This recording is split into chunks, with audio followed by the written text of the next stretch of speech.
Ambika questioned by police. S6 emits smoke mid-flight.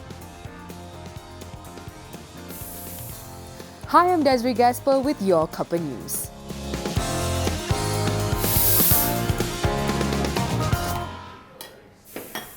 One MDB is not in talks with China to help resolve its multi-billion ringgit dispute with International Petroleum Investment Company, IPIC, as reported by the Financial Times on Wednesday.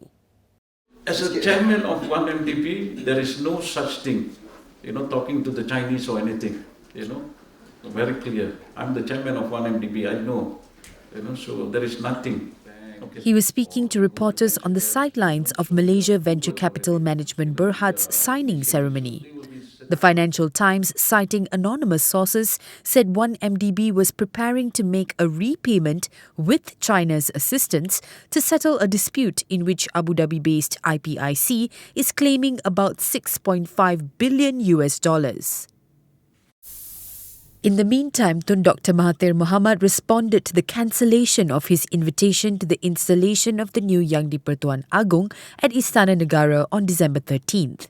In a blog post, the former Premier said he accepted the invitation received on November 10th as it was a national event and not linked to any political party. However, he received another letter 2 days ago stating that his invitation had been retracted.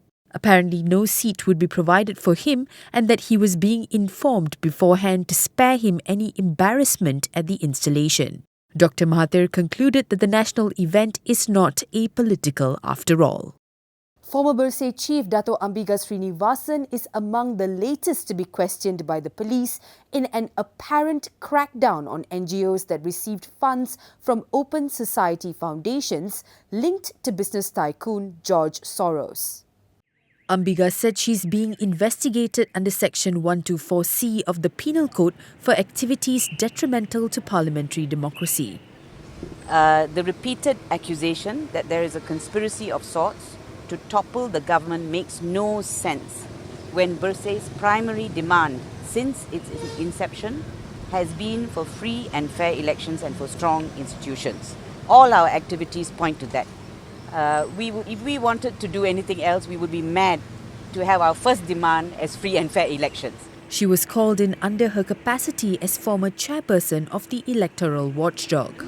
If you recall, in 2012, the New Straits Times came out with a front-page report alleging a conspiracy to destabilize the government, and they threw out this figure of 20 million or something like that. Ambika added that Bersih eventually sued NST for the article and the English Daily apologised. Meanwhile, the son of former IGP Tun Hanif Omar lodged a police report against Malaysia Kini co-founder Pramesh Chandran and DAP's Red Bean Army for using foreign funds to try and topple the government. I was surfing the internet and found some documents that were leaked by his DC leaks on the Soros Open Society Foundation, and found also in the document that there are some nations who are involved and they have plans on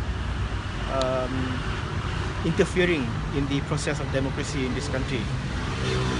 So as a citizen, so far I have not made any police report against anything, but I find that the content of this document serious. And my friend and I are of the opinion that foreigners should not be involved in the democratic process of this country. Abdul Rahmat said the report was made so that police can investigate the authenticity of the DC leaked documents and see if there was any weight to the claims made. Also making headlines on Thursday, the Narcotics Criminal Investigation Department and Sting seized 15.5 million ringgit worth of drugs following raids in Bukit Jalil and Shah Alam. NCID Director Commissioner Datuk Muhammad Mokhtar Muhammad Sharif said the haul included 210 kilos of ketamine, which could have reached 540,000 drug users nationwide. The Penang Sessions Court extended the remand for the bodyguard who allegedly shot dead his employer, Dato' Ong Teck Kwong, by another 7 days. The court, however, rejected the application to extend the remand for Ong's 32-year-old driver. The bodyguard is alleged to have shot dead Ong, leader of the Gang 24 triad, said to be involved in protection rackets and illegal money lending, and 2 others last Thursday. An evening outing at Sungai Buaya, Pahang turned tragic after a 12-year-old student drowned. The parents of Megat Nazmi Ashraf, Megat Muhammad Nizan, said the boy loved sitting by the bank and enjoying the scenery but never dared to go in for a swim. 2 people, however, saw Megat falling into the 4.6-metre deep river and tried saving him, but their efforts were futile. Azizul Hasni Pocket Rocket Awang has climbed to the top of the world men's Keirin cyclist list yet again. The 28-year-old, who is currently training in Melbourne, leads the latest UCI World Ranking with 2,470 points. Very happy lah tengok apa ranking naik nombor 1 kan. So bukan senang untuk dapat ranking nombor 1 tu. So dia calculate the whole 2 season kan, and then dia tengok tu macam sikit sebanyak macam a good start for the new season lah next year. This is the 3rd time that the Rio Olympic bronze medalist Azizul has grabbed the world number 1 spot. First, it was the Note 7. Now, the Samsung Galaxy S6 may also be banned by air travel authorities after a passenger's phone emitted smoke on a China Airlines flight on Wednesday. According to Apple Daily, the smoking phone triggered an emergency on flight CI027 from Palau to Taiwan. Fortunately, it did not cause any injury or flight delay. China Airlines said the crew put it into an ice bucket and the plane safely landed on time at Taoyuan International Airport. Samsung has been hit by a global recall of its Galaxy Note 7 following reports of the phone catching fire. Airlines across the world have banned passengers from taking the Note 7 on board. In other news, DNA testing will be used to identify the 48 charred victims of a plane crash in the mountainous north of Pakistan. The PIA flight crashed after one of its 2 turboprop engines failed while travelling from the city of Chitral to Islamabad, killing everyone on board. The 43 passengers included Junaid Jamshed, a former pop star turned Muslim cleric. In his last tweet, Jamshed posted pictures of a snow-capped mountain, calling Chitral heaven on earth. Intensive efforts to look for survivors continue in Aceh after a powerful quake as the death toll passes over 100.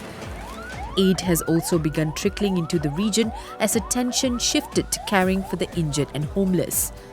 Officials said medical supplies and other essentials are in short supply, with the region's ill-equipped hospitals overwhelmed.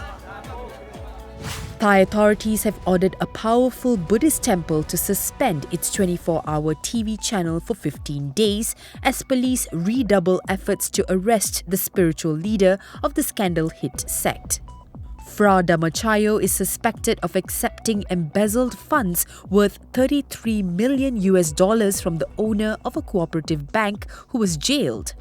A cat-and-mouse game between investigators and the Wat Dhammakaya temple in Bangkok has staggered on for months. Police are reluctant to raid the temple after previous attempts saw thousands of devotees of the breakaway order turn out to defend the 72-year-old monk. The holiday spirit came early to Tinseltown with the premiere of Jennifer Aniston's latest comedy, Office Christmas Party. In the film directed by Josh Gordon and Will Speck, Aniston plays an icy interim CEO who enforces a strict workplace environment and banning the office Christmas party, only for it to proceed extravagantly anyway. It's a funny thing because you work with people 264 days a year and you kind of think you know them and then you get to meet them one night a year, honestly, and I think that was something that was exciting for us to capture. Office Christmas Party goes on release in the US on December 9. Greatest party ever. Hashtag open bar. Who are you sending that to? Everyone in Chicago. Not as wild as our Christmas parties. Anyway, that's all from us this Thursday evening. Good night.